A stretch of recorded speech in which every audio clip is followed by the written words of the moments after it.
We've got some difficult days ahead, but it really doesn't matter with me now because I've been to the mountaintop. I've seen the promised land. And I may not get there with you, but I want you to know tonight that we as a people will get to the promised land. Dr. Martin Luther King Jr. This statement made by Dr. King resonated with me so strongly because he understood back then that in order for society to move into a place of harmony, success, productivity, and meaningful change, that leadership is required to trailblaze a culture and create a platform that promotes the broad spectrums we as human beings operate in every day. His statement also made me realize that leadership is to be a catalyst or a point of reference for those that will come to carry the rest of the unfinished work. And in understanding this, I have come to the conclusion that writing the future is taking on the responsibility of shepherding and stewarding the upcoming visionaries, creatives, and entrepreneurs in the local community. Writing the future, our future, can only be done by helping the future generations identify their gifts and talents in the workplace. And even then, it's not writing the future for them, but it's giving them the pen to write their own and helping them proofread and make some corrections along the way. But before we get into all of that, I would like to tell you guys a story on how I came inspired to become a trainer. So as a high school track and field athlete, I had become obsessed with being the fastest and the best that I could be. And my pursuit had led me to a local trainer who was notorious for producing high-performing and competent athletes. This man went by the name Mr. Douglas. And so through other high school athletes, I was able to locate him. And my first impressions of him was, man, he is really articulate. Like sometimes he would talk clear over my head.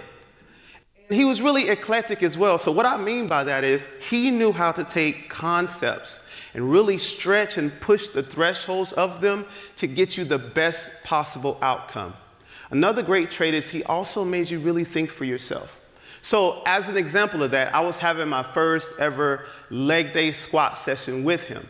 And I just wasn't too comfortable with committing to the movement. I would show you guys, but these pants are not given today, all right? So you're just gonna have to take my word for it. So Mr. Douglas simply walked over to me and asked me this question. He said, well, what could be the reason as to why you're struggling? And honestly, this took me back because I had never been asked my opinion by a coach. Most times when you get a workout, it's here's the workout and do it without question, go home when you're done.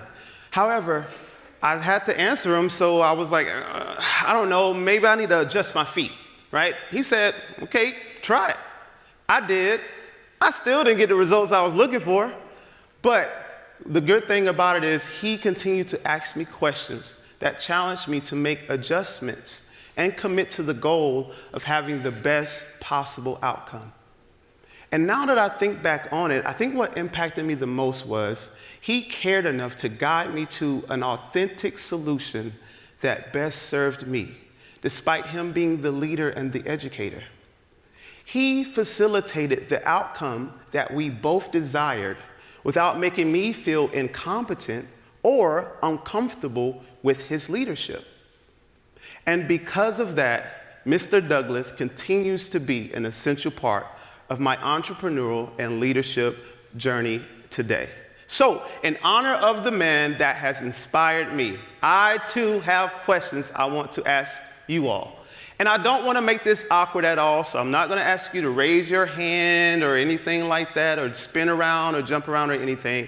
But I do want you to take a hard moment of reflection as the questions are being asked. Is that okay?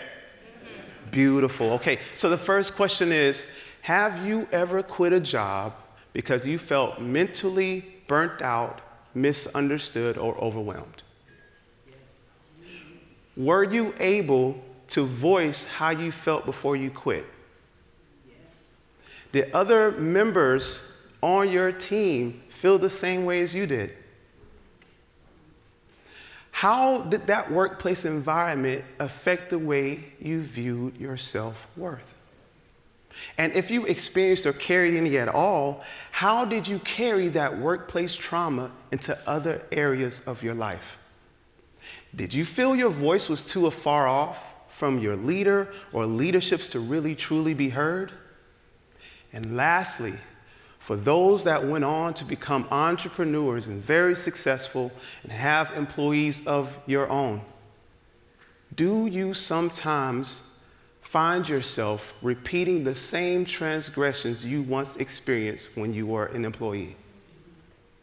Hold on to that feeling, because just like that younger version of yourself, the next generation desires to be heard, acknowledged, and a part of the process.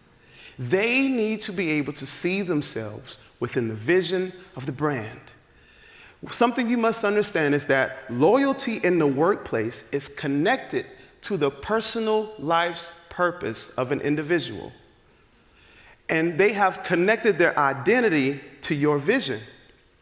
They have aligned themselves to what you're doing based on their own morals, beliefs, and aspirations. In other words, they have covenant with your business. And yes, we understand, we get it. It's really easy for the next generation to have grand ideas of change without proper understanding, discernment, or wisdom on how to manifest these goals. But I implore you that's why it is important for leadership to understand the art of stewarding or shepherding the upcoming generations. So you're probably wondering, what is shepherding? What does this term really mean? Well, shepherding is metaphorical. The leading local entrepreneurs of today are the shepherds of the rising generations, which are the sheep. We are responsible for guarding them and guiding them to greener pastures and bountiful opportunities. We're also responsible for helping them birth new ideas and concepts, new methods and techniques that will help usher in creative ways for us to view the world and its resources. And stewardship, by definition, means the careful and the thoughtful management of something entrusted to one's care. It is the thoughtfulness, sensitivity, and compassion that's required when delegating tasks or projects to your team. And the new generation that is coming into the workforce now trusts that you will give them tasks and projects that will help them succeed, highlight who they are, and affirm that they have purpose, not only within your organization, but in life and in the lives of others.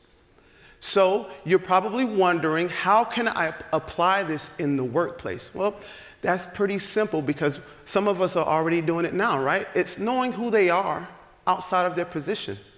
It's highlighting them.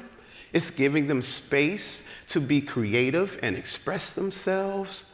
It's creating a subculture within your business. Sometimes it's promoting a platform that promotes open communication. It's giving resources that help them further educate themselves. Sometimes it's just hearing an idea on how to optimize or change a process or a workflow that fits the environment better. Sometimes it's none of that at all. Sometimes it's just continuing to nurture the values that run parallel with your vision as well as their personal morals, versus throwing work processes at them, analytics, or goal data. And that doesn't have to stop there. There are plenty other customizable ways that you can give your team or the new generation a sense of individuality, creativity, and trust. And where there's trust, there's loyalty. Where there's loyalty, there is purpose. And where there's purpose, there's retention.